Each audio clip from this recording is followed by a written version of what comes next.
This is Winning Cures Everything. Here's your host, Gary Seegers. Welcome in. This is Winning Cures Everything. We do this every day, 10 to 15 minutes. Doesn't take too long. It is a sports talk show. I'm your host, Gary Seegers. You can follow me on Twitter at GaryWCE. You can follow the show at Winning Cures, or you can go over to winningcureseverything.com. Get us on YouTube, Facebook, Periscope, Twitter, Apple Podcasts, Google Podcasts, Spotify, whatever your favorite podcast app is. Subscribe, leave a nice review, share it out with your friends. We would appreciate the support. Today, Wednesday, July 10th, here are the topics we're going to run down today. CBS Sports came out with their college football coaches on the hot seat list. So we're going to talk about the 9 names that are at the top of the list. We'll discuss that. UCF quarterback broke his ankle. We'll discuss what that means, etc. And then finally, a California bill to allow athletes to profit from their likeness or name advanced through one of the legislative branches last night. And so we'll talk about all of that. The show brought to you by betnow.eu. Great online sportsbook. Go check them out for yourself. It is almost football season. You're going to love these guys. betnow.eu. Use promo code WINNING50. That's WINNING 50. 50% deposit bonus. It's pretty easy, right? You're going to enjoy it. I think you'll like it. Go check it out. All right, let's jump in. Topic number 1. The 9 college football coaches that we're going to discuss that are on the hot seat this year. 3 of them, according to CBS, are in the win or be fired range. So we'll talk about those 3 first. First name on the list is Lovie Smith. It says, the breakdown is the amount of love for Lovie surprised me when I had him on this list last year. There were plenty of folks in Smith's corner. There was progress, they said. There was the contract extension, they said. There was the improvement in year 3 to 4 and 8, they said. But the buyout has been reduced. The Big Ten is not getting easier. The team up north, Northwestern, played for the conference title last year. Smith has become his own defensive coordinator. He'd better be good. I don't know that I necessarily buy that. I don't think that he is in win now or leave mode. I think he is probably a step below that. If he shows a little bit of progression this year, they're going to keep him around. Illinois understands the situation that they are in. You are not going to win at Illinois right now. It is a bad situation. It doesn't matter who they bring in. They are going to have a problem. And the next name on this list is kind of in the same boat, right? But they like Lovie Smith up there. The administration likes him. The boosters are not really pushing anything. They understand where they are. And sometimes a little constant, a little sustainability is good. The stability of the program is good right now. Now, do I think that Lovie Smith deserves to keep coaching at Illinois? I don't know. I don't think so. He has not done a really good job, but they are improving. Their statistics are getting better. The analytics are better, but that schedule is insanely difficult, and it's not going to get any easier. So I don't know that I agree with that one. I think that he might be a step under that. Here's a name that may not be, right? Chris Ash, Rutgers, win or leave. Right? That's the situation that he's in. And it's maybe not fair because Rutgers gets tossed into the Big Ten. I mean, they're playing Michigan, Ohio State, Michigan State, Penn State, etc. every year. They are not a program that has been built up enough over the years to be able to compete with that. It's impossible. But Rutgers is not showing the same stability, the same progression that Illinois is. There's talent around Rutgers, but it's not a brand. They are not a brand that can win regularly. So I don't know that I think I would agree with this. Chris Ash probably gone after this season if they do not win, 4, 5, 6 games, right? And I don't see any way that happens. The last name on the top 3, Bob Davie. Davie may have been saved by the possibility that New Mexico simply cannot afford to fire him. The New Mexico administration has been in upheaval for years. Red ink has flowed. Sports have been cut. Meanwhile, since a 9-4 season in 2016, Davie has coached consecutive 3-9 campaigns. New Mexico football, Davie has had his own off-field issues. This is not a terrible job. Ask Rocky Long and Brian Urlacher. There will be some weird sort of homecoming on September 14th when New Mexico visits Notre Dame. I'm telling you, with all the stuff that happened off the field, the first chance that they get to fire him where it makes financial sense, they're going to do it. I don't see any way they do any better than 3-9 again this year. That'll be 3 straight years of 3-9. I think it's done after that, right? So we'll see. We'll see. But I think Bob Davie probably gone after this season. All right, now we move into the start improving now section, which, if you decline even more than you already have, you're probably gone. First name on that list is Clay Helton, and this is where I would have Lovie Smith. Clay Helton, he writes, I'll say it again, I feel sorry for Helton. The man is the son of a coach, believe it or not. He's been at USC for a decade. Last year's 5-7 record was the Trojans' first losing mark since before Pete Carroll was in charge. It was 2000. That was the year that USC finished below 500. It's crazy. That's a big deal in Troy, but so is A.D. Lynn Swann, who called out his coach in a letter of support to fans. Helton is under pressure to win this season, but so is Swann. If Helton doesn't make it, what history does Swann have of hiring Power 5 head football coaches? If you guess none, go to the head of the line with USC's anxiety. Look, everybody knows. This is pretty basic knowledge at this point. If Clay Helton does not win and win big this year, Urban Meyer's coming in next year. Everybody believes that. It's not exactly a big secret. And Zach Smith's podcast, which if you haven't listened to it, yeah, I understand. Everybody thinks the guy's a dirtbag. But I'm telling you, as far as a college football podcast goes, fantastic. It's called Menace to Society, and it's the number 2. But I would recommend listening to it just for the insight and the college football information that comes out of it. It's a really good listen. So, apparently, there's been stuff going on between USC and Urban Meyer already. Clay Helton needs to win big. And I think Graham Harrell can help him do that.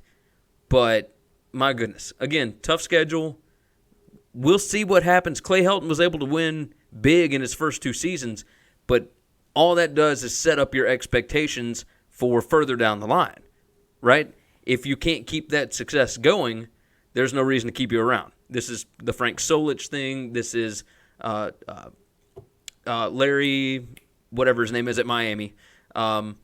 It's the same thing, right? You win big the first couple of years, and then when it begins to fall off, even if it's just a little bit, you can see the cracks in the foundation. I think we saw the cracks in the foundation last year. He did not set himself up well for year 3. I don't know that he set himself up well for year 4, but we'll see. We'll see. So Clay Helton needs to win now. Willie Taggert also on that list. Wow. Last year, first year to not make a bowl game in 36 years. He needs to do something now. Now, he brought in Kendall Briles. Briles is an offensive savant. He will find a way to put up points. The question is, how good is that offensive line going to be? Can the defense return? And what kind of an impact will Kendall Briles' offense have on that defense? Because the defense will be put in really bad situations because of that offense, right? They take a lot of risks. They will put up points, but they will also have points scored on them. So that becomes a problem. Randy Edsall is the next name on this list. I don't know that I agree with that. I don't think UConn is in any position to be firing football coaches no matter what the record. He can go 1-11 again. He can go 0-12. And it will not matter because they do not give 1 ounce of a crap about their football program. They worry about basketball. That's why they moved to the Big East. They're talking about putting UConn as an independent in football. It doesn't matter. Randy Edsall, because of what he did there the first time, he can go 0-12 again this year and be perfectly fine because they are not going to spend the money to buy him out. That's all there is to it. So I don't agree with Edsall being on this list. Next up, Tony Sanchez at UNLV. Yeah, I agree with this. He's 16-32 in 4 seasons. Looking at their schedule, we've already gone through their schedule, and good gracious, you can find it on YouTube or Periscope or whatever. But I'm telling you, that is a disaster, an absolute disaster. Tony Sanchez, I think, is gone after this year. He was a high school coach before that came straight to college. I don't think that he has what it takes to be able to build a winner there, regardless of anything else that's going on. Like, they'll probably want to bring in a new name, regardless of who it is, just to have something new to sell to people when they move into the Raiders football facility when it opens in 2020. So if he does not win this year, he's out. Mike New, Ball State. 10 and 26 in 3 seasons, probably not good. He's got a lot of returning starters, and I think they're going to win some games. But, we'll see. Like, they need to win. They need to win. That's all it is to it. Like, go 6-6, get to a bowl game, get everybody off your case, because Ball State doesn't exactly have money flowing. I don't think they're going to want to spend the money to buy out an entire football staff. And if you give them something to work with, then you're going to be fine. So that's where that works. Brent Brennan from San Jose State. They have got a ton of financial restraints. They've got a ton of resource issues. It's almost impossible to win there. And even if San Jose State does look better this year, I still don't know that it's going to be enough to keep this guy around, right? You saw that this team can win when Mike McIntyre was there, right? And the athletic director at the time was the guy that just left Memphis, right? He understood how to build a football program. And they won like 11 games. It was not that long ago. And they have just become a disaster since then. So I think I agree with that one. The ones that I don't agree with, Randy Edsall, I don't think there's any issue there. If Willie Taggert cannot get this thing turned around, if they miss a bowl game again, he's in some serious trouble. And Clay Helton, definitely in trouble. Bob Davie, he's as good as gone to me. Chris Ash, probably gone. Lovie Smith, we'll see. I don't agree that it's a win or leave issue with Lovie Smith, but either way. All right, next topic. Darriel Mack, Jr., UCF quarterback, broke his ankle. Now, he had already missed the entire summer, but what this does is it sets up for Brandon Wimbush, the Notre Dame transfer, to come in and be the quarterback. What does that mean? I don't really know. He was 52 of 102 passing for 719 yards with 4 touchdowns and 6 interceptions in 2018. He also rushed for 256 yards. Now, I do believe that Josh Heupel will find a way to make him successful in that offense, but is he good enough? Because Mack has been in the system for a while. He was young, but he had been in the system. Wimbush just got there, has to learn all of this new fancy high-speed, high-flying offense stuff that they did not run at Notre Dame. It may take a little bit of time, and with games against Stanford early and a game at Pitt, this could mean trouble, right? So Darriel Mack, I thought, was the favorite to start before the season. But with an ankle injury and everything else, I think Wimbush is probably going to be your guy. And that may lead to some issues for UCF, at least in the first month of the season, and maybe further down the line, because I don't know how good Wimbush actually is.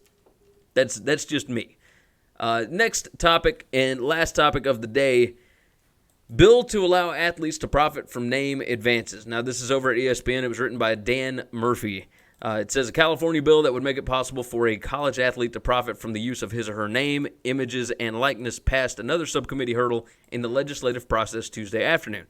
Now, this is where it gets really interesting, because we talked about this on the show a couple of weeks ago, where Mark Emmert, the president of the NCAA, reached out, sent letters to these committees, and told them, hey, you should delay voting on this until we can figure out what we're going to do, because if you vote this through and they start making money off of their likeness or their name or whatever, then anybody in the state of California could be banned from participating in NCAA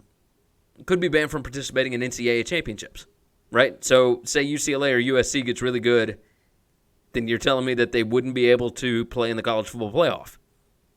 Stanford wouldn't be able to play in the college football playoff.